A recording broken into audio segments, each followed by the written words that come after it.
जय हिंद दोस्तों, मैं चंदन उपस्थित हूँ आप लोगों के सामने में।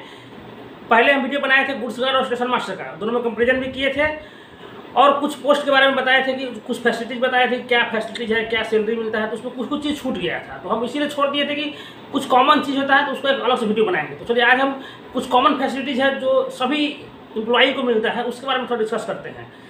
चलिए दोस्तों चालू करते हैं। वीडियो को लाइक सब्सक्राइब कर दीजिए, नहीं किए हैं तो आगे आपको और भी इन्फॉर्मेटिव वीडियो मिलते रहेगा।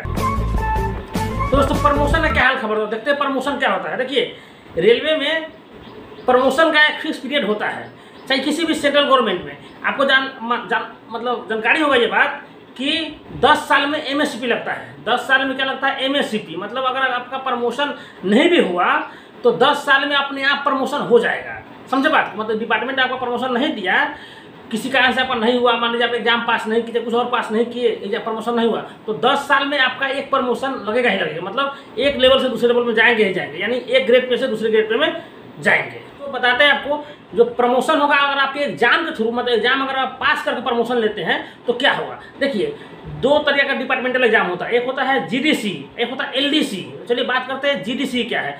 जीडीसी जोनल रेलवे पे होता है। जोनल आपको मालूम है कि आपका पोस्टिंग किसी जोन में होगा और उस जोन में 4-5 डिवीजन होता है, तो उस किसी खास डिवीजन में होगा। तो वो जो जीडीसी होता है वो आपको जोन वाइज वैकेंसी निकलता है और उसका जो एलिजिबिलिटी क्राइटेरिया होता है, जो आप ओपन में जो भी आप आरआरबी पास करके जो हम लोग आते हैं ओपन से, उसका पूरा सिलेबस एलिजिबिलिटी क्राइटेरिया सब वही, और उसमें किसी भी डिपार्टमेंट का आदमी भर सकता है फॉर्म, और आपका सिलेबस सब कुछ वही पुराना वाला जीडीसी निकलेगा। तो उसमें आपका कोई जिस दिन ज्वाइन कर लिए ना, अगर रेलवे ज्वाइन कर लिए, अगर कल होकर वैकेंसी आ जाता है जीडीसी पे, तो सब लोग उसके लिए मतलब एलिजिबल है फॉर्म भरने के लिए। इसमें कोई क्राइटेरिया नहीं होता है कि आपका कौन डिपार्टमेंट है, कब ज्वाइन किए, 3 साल या 5 साल सर्विस एक्सपीरियंस पूछता, कुछ नहीं। और उसका सिलेबस भी आपका पूरा जो ओपन अभी आप दे रहे हैं आरआरबी वैसा होता है, मतलब जीके, जीएस, रीजनिंग और करंट अफेयर यही पूछता है और कुछ नहीं पूछेगा। चलिए आप दूसरा नेचर पे देखते हैं। दूसरा होता है एलडीसी। एलडीसी आपके डिवीजन में, जिस डिवीजन में आप रहिएगा तो उस डिवीजन लेवल पे होता है। तो उस डिवीजन में क्या होता है, आप जिस डिपार्टमेंट में होइएगा तो उसी खास डिपार्टमेंट में आपको प्रमोशन मिलेगा। तो आपको मालूम है इसका सिलेबस क्या होगा एग्जाम का, कि वही जीके, जीएस, मैथ तो पूछता ही है, लेकिन उसमें आपका जो वर्किंग एक्सपीरियंस है, जिस डिपार्टमेंट में आप काम करते हैं, तो उस डिपार्टमेंट का चीज़ आपको पूछेगा, ठीक ना। मतलब टेक्निकल सब्जेक्ट पूछेगा जो आप, जैसे आपको बताते हैं भाई, जैसे स्टेशन मास्टर में आप लोग आइएगा तो अगर एओम का वैकेंसी निकलता है, एओम होता है ऑफिसर लेवल का ग्रेड, मतलब क्लास बी ऑफिसर है, तो अगर एओम का एडिशनल ऑपरेशनल मैनेजर उसका नाम होता है, अगर उसका फॉर्म निकलता है तो उसके लिए 5 साल सर्विस पीरियड खोजता है। जिसमें आपको बता दें ऑपरेटिंग डिपार्टमेंट में एओम क्लास बी ऑफिसर होता है, अगर उसका पोस्ट निकलता है तो इसमें स्टेशन मास्टर, गुड्स गार्ड ये लोग एलिजिबल होते हैं। तो इस केस में क्या मांगता है, इसमें मांगेगा आपको 5 साल का सर्विस एक्सपीरियंस मांगेगा। रेलवे में अगर आप 5 साल सर्विस दे चुके हैं तभी आप इस पोस्ट पे अप्लाई कर सकते हैं। इसी को बोलते हैं एलडीसी। इसी टाइप का होगा। जैसे में कोई पॉइंट्समैन होता है, ग्रुप डी स्टाफ होता है, तो जैसे ग्रुप डी में मालूम है आपको ऑपरेटिंग में आता है पॉइंट्समैन, तो पॉइंट्समैन का 3 साल भी मांगता है, कोई 5 साल मांगता है, तभी वो station master, goods guard, TT, CC, TT इस सब के लिए एलिजिबल होते हैं। समझे? देखिए भाई अब चर्चा करते हैं लीव पर। छुट्टी कितना मिलता है रेलवे में, सबसे कॉमन क्वेश्चन है। तो छुट्टी देखिए भाई, आपको बता दिए थे साल में 30 गो एलएपी मिलेगा। एलएपी का मतलब होता है लीव ऑन एवरेज पे।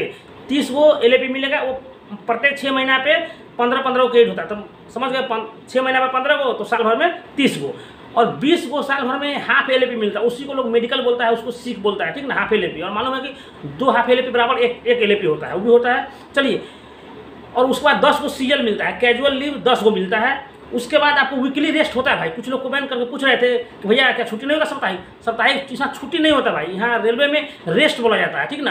कुछ आवर्स के बाद सेफ्टी के मतलब पॉइंट ऑफ व्यू से आपको रेस्ट दिया जाता है, तो वो होता है रेस्ट। वीकली रेस्ट मिलेगा ही, लगभग सप्ताह में 1 दिन रेस्ट मिलता है, ठीक। अच्छा, उसके बाद होता है नेशनल हॉलीडे।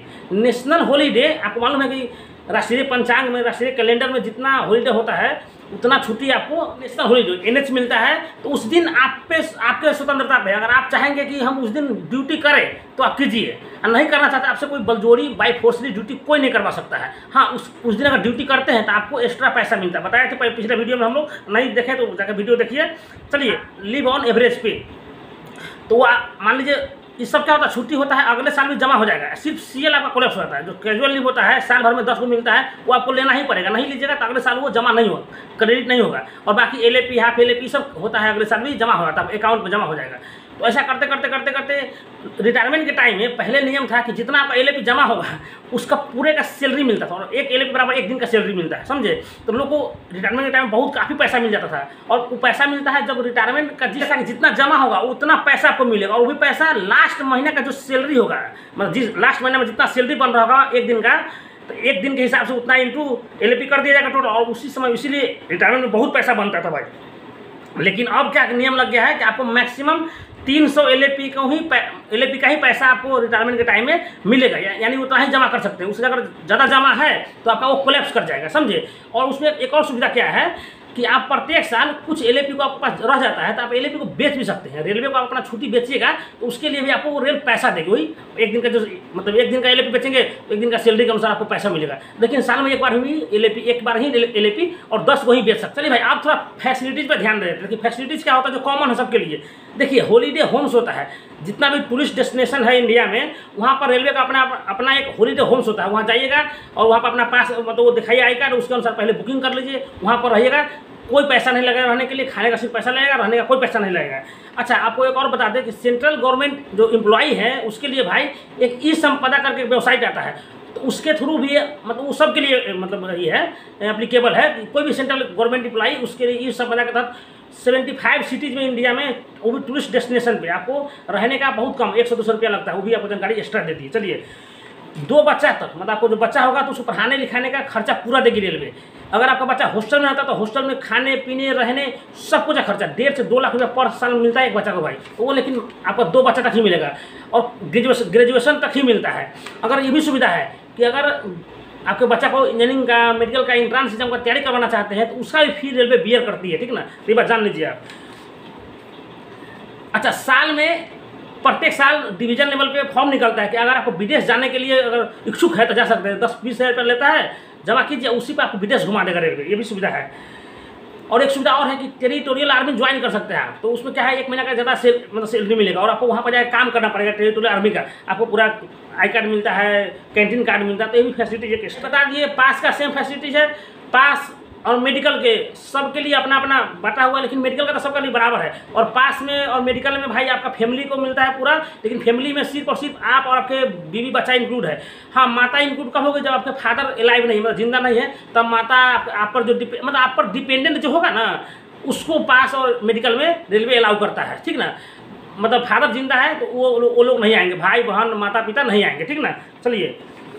चलिए दोस्तों, अब बात करते हैं ट्रांसफ़र पे, जो सबसे ज़्यादा हॉट टॉपिक होता है रेलवे एम्प्लॉई के लिए कि ट्रांसफ़र कैसे होगा, कब होगा, क्या हो रहा है। तो इस ट्रांसफ़र पे बात करते हैं कि ट्रांसफ़र भाई 2-3-4 तरीके का होता है। एक होता है, सबसे पहला ट्रांसफ़र होता है म्यूचुअल ट्रांसफ़र। मतलब आप म्यूचुअल खोजिए, मान लीजिए कोई काम कर रहा है पटना में या कोई केरला में है, तो अगर पटना के आदमी को जाना है केरला के आदमी को पटना आना है, तो वो आपस में म्यूचुअल कर लीजिए, तो वो ट्रांसफ़र सबसे फास्ट होता है। 15 से 20 दिन में वो आपका ट्रांसफ़र हो जाता है, ठीक है। तो वो लेटर, उसके बाद होता है स्पाउस ग्राउंड ट्रांसफ़र। स्पाउस जानते हैं, पति पत्नी को बोलते हैं कि ये आपका पति या पत्नी दोनों में से कोई जॉब में है, तो कोई एक आदमी मतलब या तो पति पत्नी के पास आ सकते हैं, नहीं तो पत्नी पति के पास आ सकते हैं। तो इसके लिए भी 6 महीना के अंदर में टाइमलाइन दिया जाता है कि 6 महीने के अंदर में ट्रांसफ़र हुआ था, लेकिन ऐसा होता नहीं है भाई। स्पाउस ग्राउंड में भी 1-2 साल लग ही जाता है। चलिए, और तीसरा होता है ऑन रिक्वेस्ट ट्रांसफ़र, कि आपका ना पत्नी जॉब में, कुछ जॉब में नहीं है, लेकिन आप ऑन रिक्वेस्ट लगाए कि हमको रिक्वेस्ट कर दीजिए, तो उसके आधार पर ट्रांसफ़र क्या होता है, नियम है कि आपको डिवीजन ट्रांसफ़र करवाना, अपना जोन में ही रहना है, तो मतलब कभी भी अप्लाई कर सकते हैं। लेकिन आपको जोन चेंज करना है तो कम से कम 5 साल पहले था, लेकिन अब सुनने में आ रहा है कि मिनिमम 10 साल का सर्विस के बाद ही आपका ऑन रिक्वेस्ट जोनल ट्रांसफ़र संभव है। लेकिन ट्रांसफ़र में लॉस क्या है, बॉटम सीनियरिटी हो जाता है भाई। पैसा में आपको कमी नहीं आएगा, जितना पैसा मिल रहा था बेसिक उतना ही रहेगा, लेकिन आप यहाँ पर जो सीनियरिटी लिस्ट में आगे थे तो वहाँ जाइएगा तो बॉटम सीट, मतलब वहाँ जाइएगा जिस डिवीजन में, जिस जोन में, तो वहाँ आपका सीनियरिटी एकदम बॉटम में हो जाएगा, समझे। अच्छा, ट्रांसफ़र होने से क्या होता है, ऑन रिक्वेस्ट ट्रांसफर का तो आपको कुछ पैसा, कुछ CTG अलाउंस नहीं मिलेगा, ना छुट्टी मिलेगा। लेकिन अगर एडमिनिस्ट्रेटिव ग्राउंड मतलब आपका रेलवे चाह रही है कि आपका ट्रांसफर कहीं हो, एक जोन में हो, चाहे डिवीजन में ही है, यहाँ से वहाँ हो जाए, तो उसके लिए आपको CTG अलाउंस मिलता है भाई। वो भी आपका लगभग बेसिक पे होता है ना, उतना बराबर CTG मिल जाता है, और मैक्सिमम 15 दिन का छुट्टी भी उसे मिलता है, ठीक। लेकिन दोस्तों, ट्रांसफ़र इतना आसान नहीं है, सुनने में बड़ा अच्छा लगता है, लेकिन जब आइएगा तो हकीकत से आप रूबरू हो जाइएगा। चलिए, लाइट कट गया था, वीडियो को हम समराइज करते हैं। और मालूम है आपको कि अब पेंशन नहीं मिलेगा भाई, आपको रिटायरमेंट के बाद पेंशन नहीं मिलेगा। अब क्या आ गया है, OPS नहीं, अब क्या है, NPS, न्यू पेंशन स्कीम है, कि आपका प्रत्येक महीना में बेसिक का 10% करता है, 14% गवर्नमेंट जमा करती है और वो आपको रिटायरमेंट के टाइम में मिलेगा, वो भी पूरा नहीं मिलेगा, उसका बहुत कॉम्प्लेक्स है। एनपीएस बहुत कॉम्प्लेक्स चीज़ है, इसके बारे में भी बोलिएगा तो वीडियो बनाएंगे। और वीडियो भाई लाइक सब्सक्राइब कर दीजिए, और आपको कोई और वीडियो चाहिए तो आप कमेंट कीजिए, फिर उस वीडियो बनेगा। जय हिंद।